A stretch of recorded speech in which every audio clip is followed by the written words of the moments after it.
mengandung dua kelemahan utama yang membuat sidang atas nama saya sebagai terdakwa tidak bisa lagi dilanjutkan, yaitu terjadi error in objecto dan error in persona. Apa artinya? Objek yang didakwakan kepada saya itu salah secara objek, ya, karena yang saya dan Mas Roy Suryo lakukan pengkajian adalah benda digital, objek digital yang beredar di internet yang dimiliki oleh saudara Dian Sandi. Kami sama sekali tidak melakukan pengkajian, komentar apapun terhadap dokumen digital yang diakui oleh saudara Joko Widodo.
Jangan dorong dulu yang belakang ya. Ibu dulu. Kawan-kawan.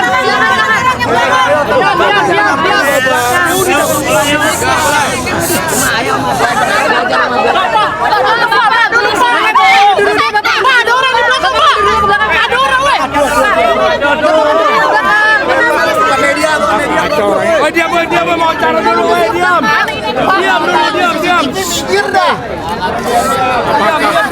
Apakah kita sudah bisa mulai? Kalau bukan meja mundur, Pak. Bukan meja mundur. Oke, gantian ya, Pak. Gantian ya. Di sana saya itu kan keluar dulu, Pak.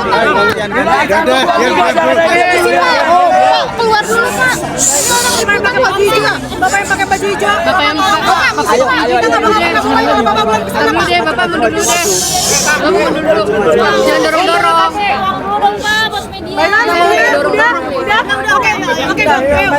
Bismillahirrahmanirrahim. Assalamualaikum warahmatullahi wabarakatuh.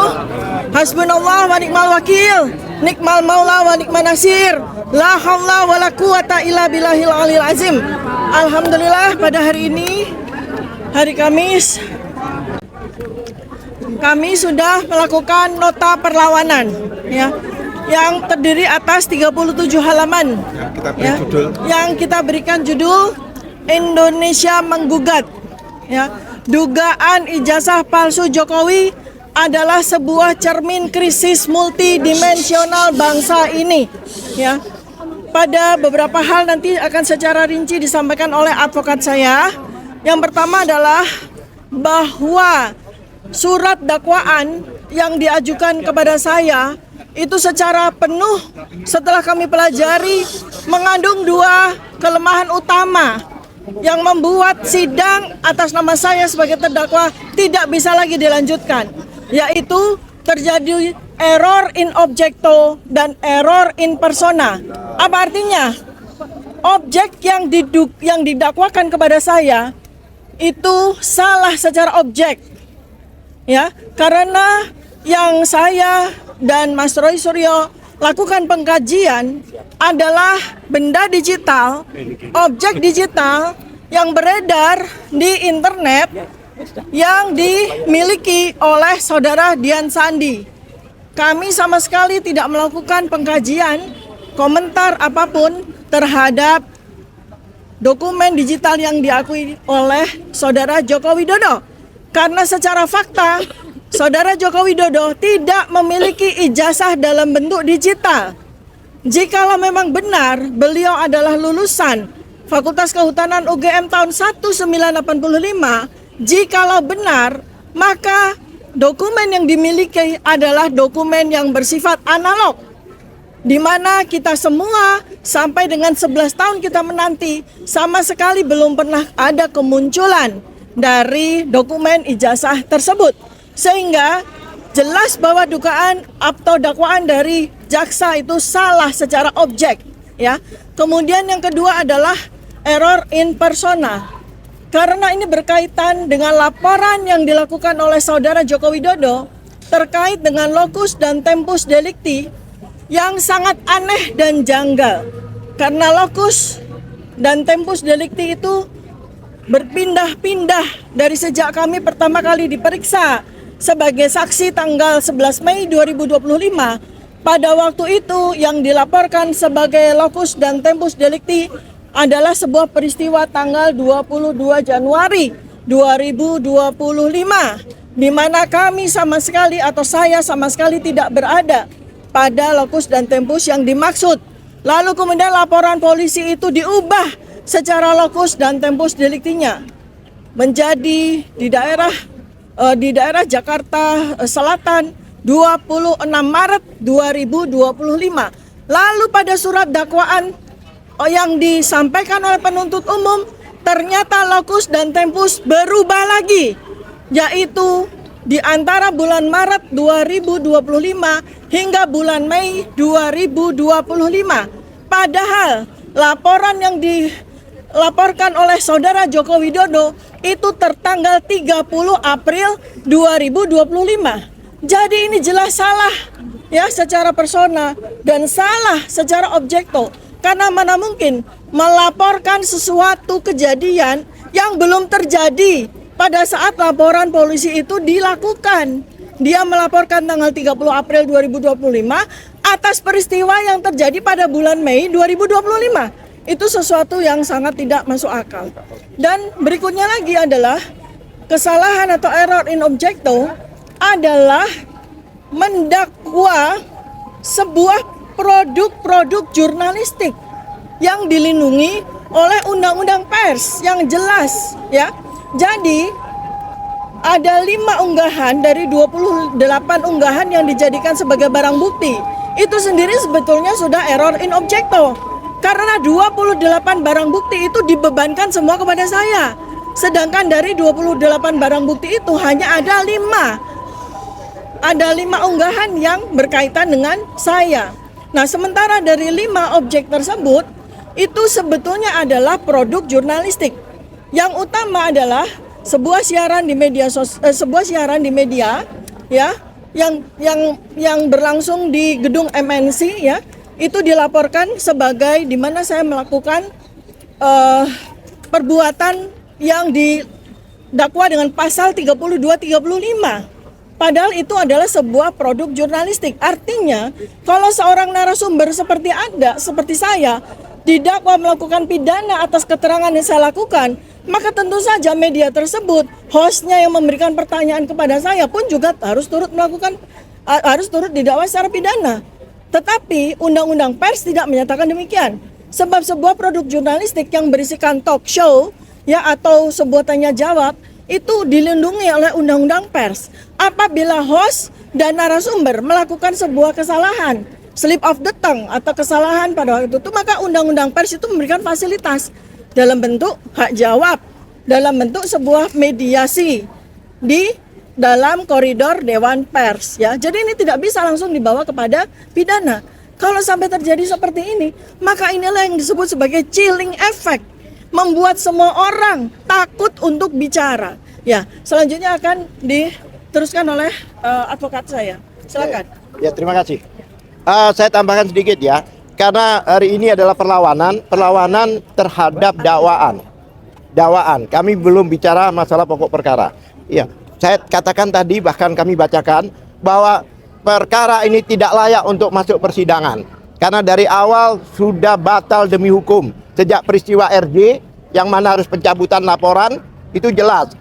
Bagaimana dengan satu laporan yang sama, dengan nomor yang sama, yang dibebaskan hanya berapa orang. Yang namanya pencabutan laporan itu adalah keseluruhan. Jadi kalau bahkan konsiderannya pun tercabut.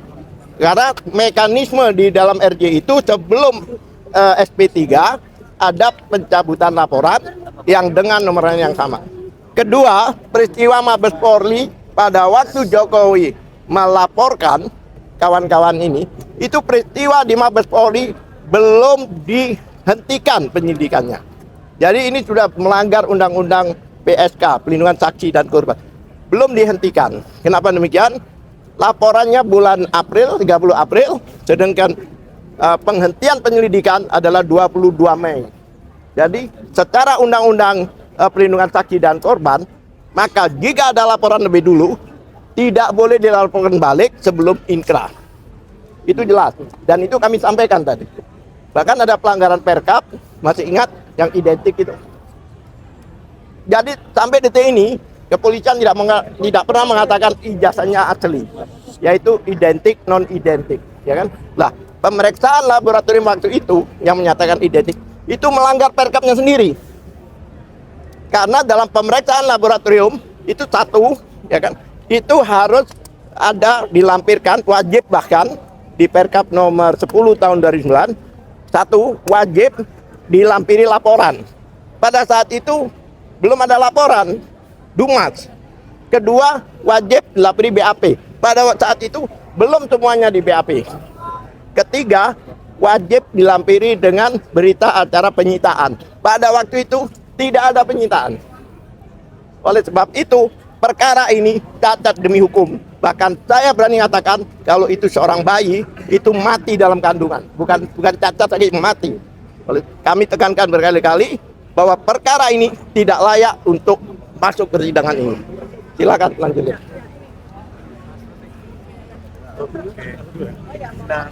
Kan Bang nanti mulai maju. Kalau selesai ngomong mundur. Oh mundur. Kalau selesai ngomong. Bang dulu berarti ya Bang di depan.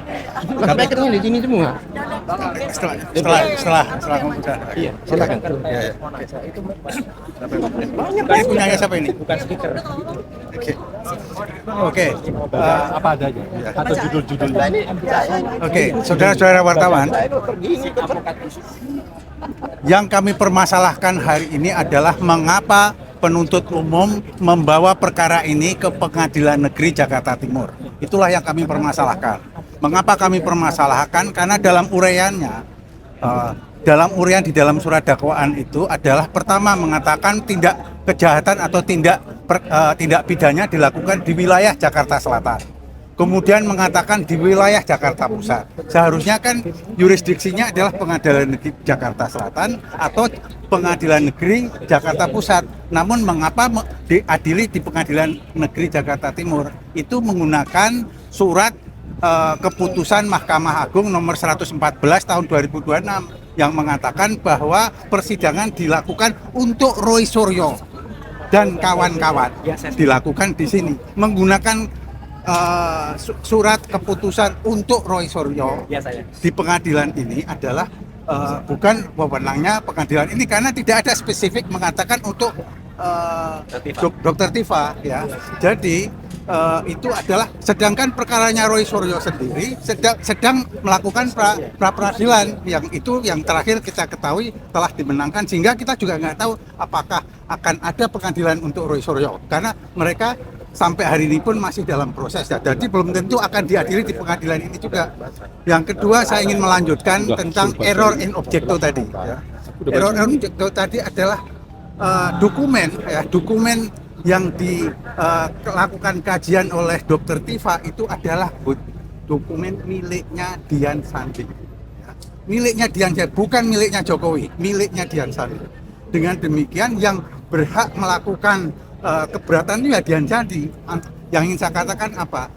Saudara Joko Widodo tidak mempunyai legal standing untuk mempermasalahkan karena bukan dokumennya dia, dan Joko Widodo Widodo dan para pendukungnya juga tidak pernah mengatakan bahwa dokumennya Dian Sandi itu palsu. Itu juga tidak pernah mengatakan itu. Dengan demikian yang lebih berhak melapor dan mengadukan justru Dian Sandi, bukan Joko Widodo. Joko Widodo tidak punya legal standing. Itulah yang tadi kami permasalahkan. Bahkan dilanjutkan oleh kawan-kawan. Terakhir ya teman-teman wartawan sekalian, pada minggu yang lalu teman-teman wartawan sudah mengetahui kami berjuang keras untuk memperoleh berkas perkara, dan kami sampaikan kami telah mendapatkan berkas perkara tersebut akhirnya. Dan dari berkas perkara yang kami peroleh itu, ada 6 hal yang akan kami kemukakan. Yang pertama, Pengadilan Negeri Jakarta Timur dinilai tidak berwenang secara relatif. Sebagian telah disampaikan, tapi saya akan sampaikan secara lengkap. TPDT menilai penuntut umum tidak konsisten dalam menentukan lokus delikti. Di dalam surat dakwaan disebutkan beberapa lokasi berbeda, mulai dari Jakarta Pusat, Jakarta Selatan, hingga akhirnya perkara diajukan ke Pengadilan Negeri Jakarta Timur tanpa penjelasan hukum yang memadai mengenai dasar penentuan kompetensi relatif tersebut. Selain itu, dasar penggunaan surat keputusan Ketua Mahkamah Agung mengenai penunjukan Pengadilan Negeri Jakarta Timur dinilai belum menjelaskan secara tegas apakah juga berlaku terhadap perkara Dr. Tifauzia Tyasuma yang diajukan dalam berkas tersendiri. Kedua, dalam penuntutan dinilai tidak jelas setelah sebagian terlapor mendapat SP3. TPDT mempersoalkan keberlanjutan penuntutan terhadap Dr. Tifa setelah sebagian terlapor lain dalam laporan yang sama memperoleh penghentian penyidikan SP3 menyusul pencabutan pengaduan. TPDT menilai penuntut umum wajib menjelaskan mengapa perkara terhadap Dr. Tifa tetap dilanjutkan apabila laporan pelapor dan rangkaian peristiwa yang menjadi dasar pengaduan merupakan satu kesatuan. Ketidakjelasan tersebut dinilai menyebabkan dasar penuntutan menjadi cacat secara formil. 3. Surat dakwaan dinilai kabur dan tidak memenuhi syarat formil. TPDT berpendapat bahwa surat dakwaan tidak memenuhi syarat kecermatan, kejelasan, dan kelengkapan sebagaimana disyaratkan KUHP baru. Beberapa keberatan yang diajukan antara lain penggunaan ketentuan KUHP baru terhadap peristiwa yang didakwakan terjadi pada tahun 2025 atau sebelum KUHP baru berlaku. Pencampuran berbagai unggahan media sosial dari akun dan tanggal yang berbeda. Ketidakjelasan tempus dan lokus delikti dalam perkara siber. Pencampuran perbuatan pihak ketiga ke dalam dakwaan terhadap Dr. Tifa. Tanpa penjelasan hukum yang rasional terhadap perbuatan-perbuatan tersebut, TPDT menilai kondisi tersebut mengakibatkan surat dakwaan menjadi obskur liber atau kabur. 3 yang terakhir, 4. Dakwaan produk jurnalistik dinilai bertentangan dengan Undang-Undang Pers. TPDT menolak penggunaan tayangan media dan produk jurnalistik sebagai objek pidana tanpa terlebih dahulu menempuh mekanisme penyelesaian menurut Undang-Undang Pers.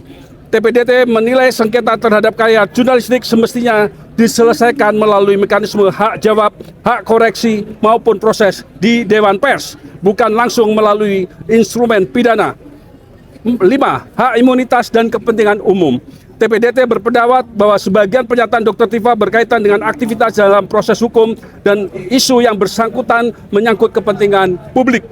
Oleh karena itu, penuntut umum dinilai perlu menjelaskan secara rinci mengapa pernyataan tersebut dianggap memenuhi unsur pidana dan tidak termasuk bentuk kritik, analisis, atau penyampaian pendapat yang memperoleh perlindungan hukum. Terakhir, negara hukum harus mengutamakan due process of law. TPDT menegaskan bahwa keberatan yang diajukan bukan dimaksudkan untuk menghindari pemeriksaan perkara, melainkan memastikan bahwa kewenangan negara dalam melakukan penuntutan dilaksanakan sesuai prinsip negara hukum, kepastian hukum, dan perlindungan hak-hak konstitusional setiap warga negara. Demikianlah tim pembela berharap majelis memberikan putusan sela yang mempertimbangkan secara cermat seluruh keberatan formal tersebut demi menjaga integritas proses peradilan pidana. Jakarta, 9 Juli 2026. Terima kasih. Saya lanjutkan kembali. Saya Muhammad Taufik ya. Dua hal penting yang saya ingin sampaikan. Perkara ini jadi satu dengan rekan kami Roy Suryo. Jadi perkaranya Roy Suryo dan Dr. Tifa itu satu berkas. Oleh karena pengadilan di dalam prapit yang seri pertama, karena akan ada praper yang selanjutnya bahwa alat buktinya itu tidak sah, otomatis penggeledahan tidak sah, pemeriksaan tidak sah, dan saya katakan penangkapannya juga tidak sah karena polisi tidak bisa membedakan penangkapan dan penahanan. Penangkapan itu orang tidak boleh diborgol, tidak boleh dikasih baju tahanan, dan tidak boleh dimasukkan sel. Beda dengan penahanan, itu 20 kali boleh. Nah, terhadap persidangan ini ada kesesatan yang nyata tentang asas uploader dan downloader. Jadi biar keterangannya berbeda ya. Undang-undang ITE ini pembuatnya itu lokus deliktinya tidak sama dengan pidana umum. Jadi saya di Solo melihat tayangan video, saya bisa melapor di Solo. Saya membaca di Jatinegara, saya bisa melapornya di Jatinegara. Jadi ini tidak dijelaskan tadi seperti rekan kami Pak Dr. Lutfi mengatakan jaksa tidak secara limitatif menjelaskan lokus deliktinya itu di mana. Pak Jokowi itu sebutannya kalau di dalam Undang-Undang Informasi dan Transaksi Elektronik adalah downloader, bukan uploader. Uploadernya itu adalah Dian Sandi. Di mana Dian Sandi dia memuat? Apakah dia di Jakarta? Dibuktikan itu dulu. Karena Undang-Undang ITE loh yang dipakai ya, bukan delik umum. Kalau delik umum itu lokus itu tempat di mana gambar itu dimuat. Tetapi ketika pertama kali mengupload Dian Sandi tidak sampai hari ini yang tayangan 1 Mei 2025 yang sudah dilihat oleh 7,9 juta. 1 April ya 2025 yang sudah dilihat oleh 7,9 juta itu tidak ada di dalam bersil jaksa. Jadi kalau kami semua mengatakan kewenangan absolut itu betul, undang-undang bahwa pengadilan itu belum tentu berwenang menangani perkara ini. Kemudian tentang lokus itu namanya kompetensi relatif. Apakah harus di Jakarta Timur? Kita bukan bicara soal otoritas Mahkamah Agung boleh memindahkan tempat persidangan. Betul, Mahkamah Agung memiliki otoritas. Tetapi yang lebih penting ini uploader downloadernya disebutkan dulu. Kalau itu tidak bisa karena jelas itu Undang-Undang ITE mau pakai 32, 35 dan sebagainya. Dan yang terpenting saya mengatakan sepakat kalau tidak ada sandi berarti tidak ada criminal action, berarti tidak ada tindak pidana. Sekarang namanya bukan kejahatan loh ya. KUHP yang baru itu namanya tindak pidana. Ya, namanya tindak pidana. Lalu saya ingin mengatakan RJ yang dibuat Polda itu 100% salah. Dasarnya apa? SEMA nomor 1 tahun 2026. Kalau penuntutannya itu dimulai tahun 2006, dia harus menggunakan RJ yang kiblatnya di ketua pengadilan. Jadi kalau Jakarta Selatan ya harus di depan ketua pengadilan. Kenapa? Karena ada 3 alasan. 1 kepastian hukum, yang kedua keadilan, yang ketiga pertanggungjawaban. Ya, jadi nggak bisa masing-masing jaksa bikin RJ, polisi bikin itu kalau sebelum tahun 2026. Itu saya katakan. Jadi buat Egy Sujana, buat Damai Harulibes, Resmond, jangan ketawa dulu. Kalian nanti kalau kita kirim surat buat laporan baru bahwa RJ Anda batal, Anda yang masuk penjara. Itu aja dari kami ya. Terima kasih. Oke, makasih ya. Ya, dikit aja. Saya tidak akan menambahkan apapun. Saya hadir selaku sahabat dari Dr. Tifa Husiati Afsar dan saya mendukung penuh semua upaya dari tim hukumnya Dr. Tifa. Itu aja. Ya, jadi saya tidak akan menambahkan apapun dan insya Allah besok akan ada pra-peradilan yang kedua bagi saya di Pengadilan Negeri Jakarta Selatan. Tentang adalah pasal 32 dan di sini dukungan saya kepada Dr. Tifa. Dr. Tifa adalah peneliti soal analisis neuropolitika. Ya, tidak bisa disalahkan dengan Undang-Undang ITE. Nah, gitu ya. Jadi, saya kira itu saja. Terima kasih untuk semua teman-teman dan media yang hadir siang hari ini. Salam Akal Waras. Udah, saya dukung penuh. Yang pesen kaos kemana? Itu udah kita bilang. Makasih ya. Oke ya. Jadi ceritanya bergeser nanti yang masuk penjara itu bukan kami. Makasih ya. Yang masuk penjara itu Resmond dan kawan-kawan. Terima kasih Pak ya. Itu Michael. Ini siapa? Ini siapa? Kamu punya?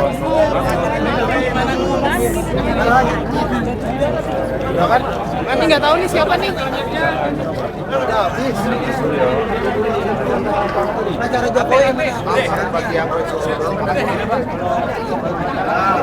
Mas. Ini. Val. Mbak. Makasih ya Mbak. Terima kasih banyak. Iya. Pulang dong.